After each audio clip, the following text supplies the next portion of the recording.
नमस्कार दोस्तों, जितने भी एएनएम सिस्टर हैं सब आ जाइए। आप सबकी क्लास होने जा रही है, जिसमें कि हम लोग आगे का जो क्वेश्चन है उसको देखने वाले हैं। चाइल्ड हेल्थ नर्सिंग जो टॉपिक है वो हम लोगों का आज समाप्त हो जाएंगे।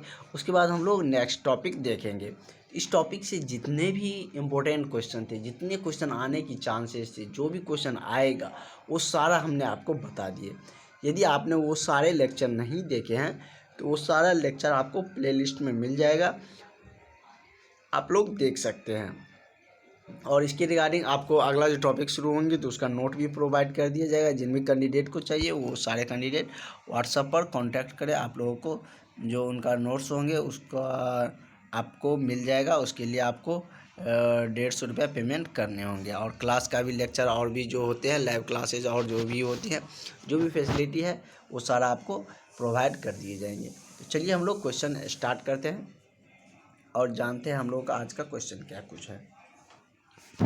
क्वेश्चन कर रहा है कि दूध छुड़ाने का सही उम्र क्या होता है। मतलब कि बच्चों में जो दूध पीती है उसको मतलब थोड़ा सा बड़ा होता है तो का गाँव सब में भी सुनते होंगे या आपने सुने भी होंगे कि अब इनको दूध छुड़वा देना चाहिए। तो वो सही समय क्या है, कब उन बच्चों को दूध छुड़वा देना चाहिए। तो बच्चों के जो दूध होते हैं अमूमन 7 से 8 मंथ में माँ का जो दूध होता है उसको छुड़ा कर जो अर्ध आहार होती है, जो अर्ध आहार होती है, ऐसा नहीं कि ठोस आहार देना शुरू कर दे, जो अर्ध आहार होती है वो देना शुरू करते हैं ताकि वो उन्हें भोजन का भी आदतें लगे और उसके बाद उसके शरीर का भी जो विकास है, जो न्यूट्रिशन है, वो सारा कुछ उनको मिलते रहे। तो इस उम्र तक आते आते उनको दूध छुड़वाने का जो प्रयास किए जाते हैं। वैसे बच्चे धीरे धीरे और लंबे समय तक थोड़ा पीते हैं, लेकिन इस उम्र से प्रयास किया जाता है कि बच्चों को दूध कम दिया जाए। दूध जो पिलाने की जो उसमें वो जो पिलाया जाता है उसको कम किया जाए। अगला है कि बाल अवस्था में क्रियात्मक विकास होती है। मतलब बाल अवस्था में कैसे क्रियात्मक विकास होती है। स्वयं से खाना या स्वयं से पहनना, जो बाल अवस्था होते हैं उस समय में कह रहा है कि बच्चों में कौन सा ऐसा है क्रियात्मक विकास होती है कि क्या वह स्वयं से खाने लगता है या स्वयं से पहनने लगता है कपड़ा जो ड्रेसिंग होते हैं, या स्वयं सीखना मतलब सेल्फ लर्निंग, या इनमें से सभी। तो बाल अवस्था तक शिशु से जो बाल अवस्था में आते हैं तो उसमें ये सारे क्वालिटी मतलब कि ये सारे डेवलपमेंट उसमें आ जाते हैं कि स्वयं से खाना भी सीख जाता है, ड्रेसिंग कपड़ा भी पहनना सीख जाता है। उसके बाद सेल्फ लर्निंग, कुछ चीज़ें स्वयं से भी सीखने लगते हैं कि ये चीज़ हमारे लिए नहीं है, इसको हमको नहीं लेना है। जैसे कि यदि हम शिशु अवस्था में कहें तो उस अवस्था में मिट्टी भी खा जाते हैं, लेकिन बाल अवस्था आते रहते क्या उनके लिए हानिकारक है, क्या उनके लिए सही है, वो थोड़ा सा उनमें लर्निंग आ जाती है, वो सेल्फ लर्निंग आने लगती है बाल अवस्था तक आते आते। इसका करेक्ट क्या हो जाए आंसर हो जाएगा, तो ऑल ऑफ दी जो है इसका correct answer option number D हो जाएंगे। अगला है कि दूषित भोजन द्वारा फैलने वाली बीमारी क्या है। जैसे कि हम लोग को आज के समय में बहुत सारे दूषित भोजन मिल जाते हैं, कहीं भी आप लोग खाते हैं तो देखते होंगे, या मतलब कि होटल सब में भी जाते हैं तो वहाँ भी मतलब पूरा प्योर स्वच्छ नहीं मिल पाते हैं। तो वो दूषित भोजन जो हम खाते हैं तो हमारे शरीर में कौन सी मतलब कि रोग फैलती है, कौन सी बीमारी हमारे शरीर में फैलती है, तो ये आपसे पूछा जा रहा है। तो पहला है कॉलेरा, दूसरा है इन्फ्लुएंजा, तीसरा है टेटनस, जो टेटनस तो जो जैसे कि कट जाने पर होती है, ये आप सबको पता है। लेप्रेसी। तो यदि हम दूषित भोजन की बात करें, दूषित भोजन खाने से जो बीमारी फैलती है वो कौन सी बीमारी होती है, तो कॉलेरा होती है। कौन सी होती है, कॉलेरा। तो इसका करेक्ट आंसर क्या हो जाएगा, ऑप्शन नंबर आपका ए हो जाएगा। वही नेक्स्ट क्वेश्चन हम लोग देखते हैं। नेक्स्ट क्वेश्चन कह रहा है कि भारतीय रेड क्रॉस सोसाइटी की स्थापना कब हुई थी। मतलब भारतीय रेड क्रॉस सोसाइटी की स्थापना आपसे पूछा जा रहा है। तो ये 1920 में हुई थी। कब हुआ था, तो 1920 ईस्वी में भारतीय रेड क्रॉस सोसाइटी की स्थापना हुआ था। तो इसका करेक्ट आंसर क्या हो जाएगा, ऑप्शन नंबर आपका ए हो जाएगा। वही हम लोग नेक्स्ट क्वेश्चन की तरफ बढ़ते हैं। अगला क्वेश्चन देखते हैं क्या कुछ कह रहा है कि नवजात का वजन कैसे मापा जाता है। जो नवजात शिशु होते हैं, बच्चे होते हैं, उसका वजन कैसे मापा जाता है, तराजू से या प्लेटफॉर्म बीम बैलेंस से या कमानीदार तराजू से या इनमें से सभी। तो बच्चे का जो वज़न है वो किसी भी तरीके से हम माप सकते हैं। बच्चा है, छोटा है, तो उसको तराजू से भी माप सकते हैं, प्लेटफॉर्म बीम बैलेंस से भी माप सकते हैं, कमानीदार तराजू पे भी माप सकते हैं। बड़ा होंगे तो बड़ा मतलब कमानीदार तराजू होगा तो उस पर हम माप सकते हैं। और तो इसका करेक्ट आंसर क्या हो जाएगा? ऑप्शन नंबर डी हो जाएगा। अगला क्वेश्चन कर रहा है कि नवजात शिशु की लंबाई होती है, मतलब उसका नॉर्मल लेंथ जो नवजात शिशु होती है जब बॉर्न लेते हैं जन्म के समय, तो कह रहा है कि नवजात शिशु का जो सामान्य लंबाई देखा गया वो कितना होती है। मतलब कि इतना ज़्यादातर में जब बच्चे जन्म लेते हैं तो एवरेज जो देखा गया, सामान्यतः जो देखा गया वह कितना लंबाई होती है, ये आपसे पूछा जा रहा है। तो उसमें जो सामान्यतः लंबाई होती है वो कितना होती है? 45 से 55 सेंटीमीटर। कितना होती है? 45 से 55 सेंटीमीटर। तो इसका करेक्ट आंसर क्या हो जाएगा? ऑप्शन नंबर सी हो जाएगा। वही नेक्स्ट क्वेश्चन देखते हैं कि प्रथम टीका जन्म के बाद दिया जाता है, मतलब प्रथम जो टीका होता है जन्म के बाद कौन सा प्रथम टीका दिया जाता है, ये आपसे पूछा जा रहा है। तो बीसीजी जो टीका होती है वो जन्म के जो प्रथम जो टीका होती है वो जन्म के बाद दिया जाता है। तो इसका करेक्ट आंसर क्या हो जाएगा? आपका ऑप्शन नंबर बी हो जाएगा। वही नेक्स्ट क्वेश्चन हम लोग देखते हैं। नेक्स्ट क्वेश्चन देखते हैं कि डीपीटी टीका दिए जाते हैं।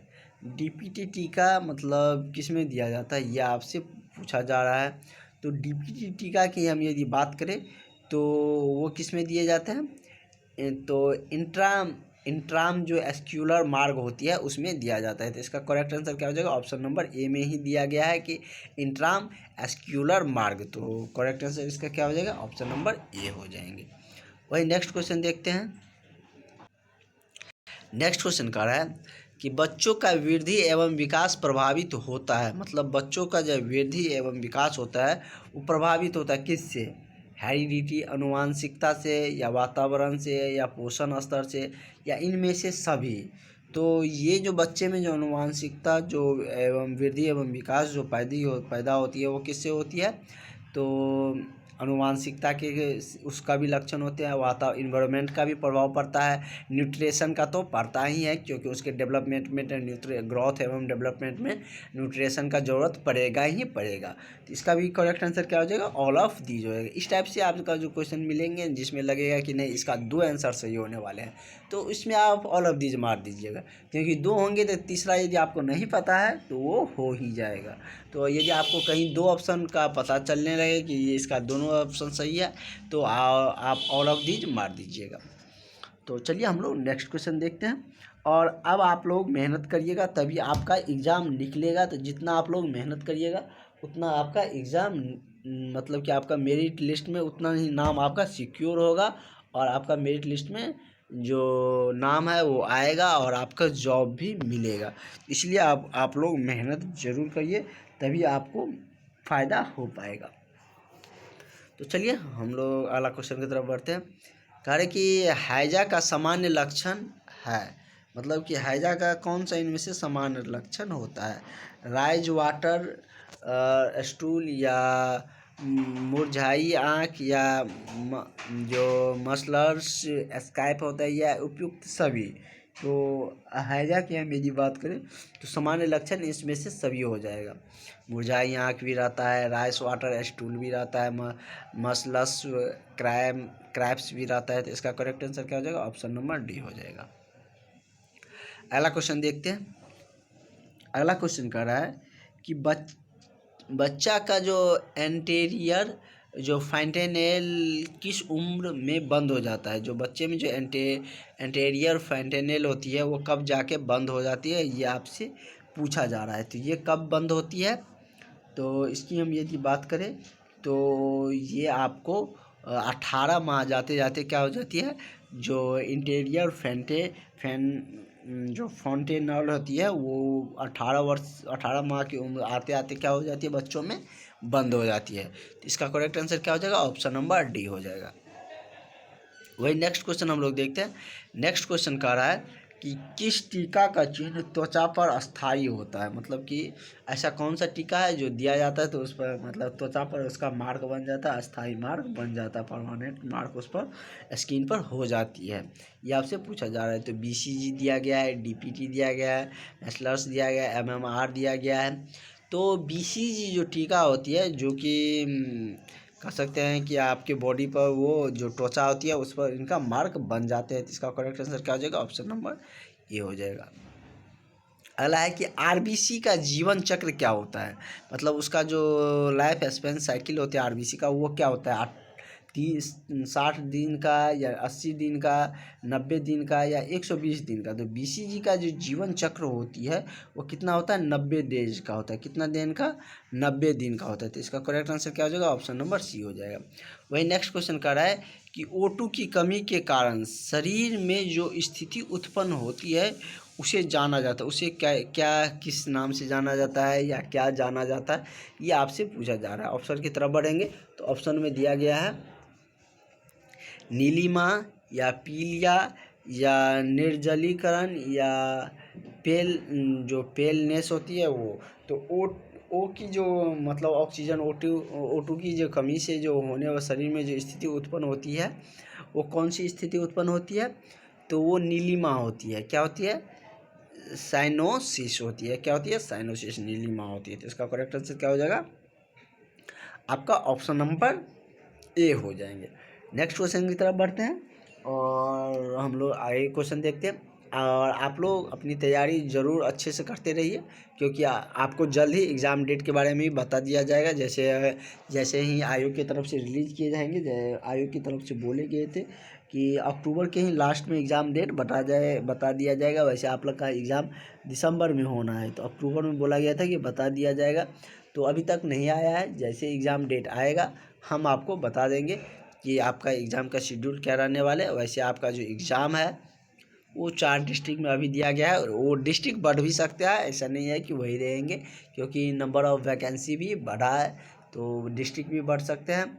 और साथ ही हम यदि बात करें तो आप लोगों का जो सीट को लेकर क्या कुछ होंगे, बढ़ेंगे या घटने की तो चांसेस नहीं है, होगा तो बढ़ ही सकता है क्योंकि 1 साल हुआ है। तो वो आयोग यदि रिलीज करेंगे तो वो भी बताएंगे। अगर नहीं बढ़ेगा तो 10,000 तो रहेगा ही रहेगा। अगला क्वेश्चन हम लोग देखते हैं कि BCG किस प्रकार का टीका है। मतलब BCG किस प्रकार का टीका होता है ये आपसे पूछा जा रहा है कि तो BCG का हम यदि बात करें तो BCG टीका किस प्रकार का होता है? तो लाइव वैक्सीन होता है। जैसे इसमें दिया गया है किल्ड कोवैक्सीन या ट्रिपल वैक्सीन या लाइव वैक्सीन। तो इसका करेक्ट आंसर क्या हो जाएगा? Live vaccine. BCG जो टीका है वो लाइव वैक्सीन। किस प्रकार का टीका है? Live vaccine. वही नेक्स्ट क्वेश्चन हम लोग देखते हैं। अगला क्वेश्चन कह रहा है कि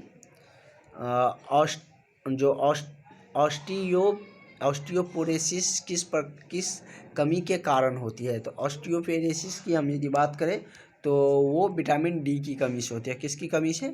विटामिन डी की कमी से ये ऑस्टियोपोरोसिस जो रोग होती है वो मतलब कि होती है। तो इस तरीके से जो आप लोगों का क्वेश्चन है वो इस टॉपिक का हम लोग बहुत सारे क्वेश्चन इस टॉपिक में लगभग देख लिए, 250 क्वेश्चन देख लिए और इतना क्वेश्चन आपको इस टॉपिक के लिए सफिशिएंट है। और भी जो कुछ इम्पोर्टेंट हमें लगेंगे तो वो हम आपको बता देंगे और हम लोग नेक्स्ट टॉपिक भी स्टार्ट करेंगे। तो जिस तरीके से हम लोगों का जो क्लासेज चल रही है और बहुत सारे यूट्यूब पे देखते हैं उसको और बहुत सारे जो कोर्स लिए हुए हैं उनको व्हाट्सएप पर भी प्रोवाइड कर दिए जाते हैं। तो आप लोग भी चाहते हैं कोर्स लेना तो आप लोग ले सकते हैं। हमने आपको नंबर भी प्रोवाइड कर दिया है और यदि आपको कोई भी डाउट हो तो आप लोग कमेंट सेशन में ज़रूर लिखें। उनकी रिगार्डिंग हम आपको सारी अपडेट बताएंगे। तो फिलहाल आज की वीडियो में हम लोग इतना ही क्वेश्चन देखेंगे। नेक्स्ट वीडियो में हम लोग इससे भी ज़्यादा क्वेश्चन देखेंगे और आपकी क्लासेज रेगुलर बेसिस पर चल रही है तो निश्चित रूप से आप लोग क्लास अटेंड करिएगा। आपको बेनिफिट निश्चित रूप से होंगे, आपका मेरिट भी बनेगा।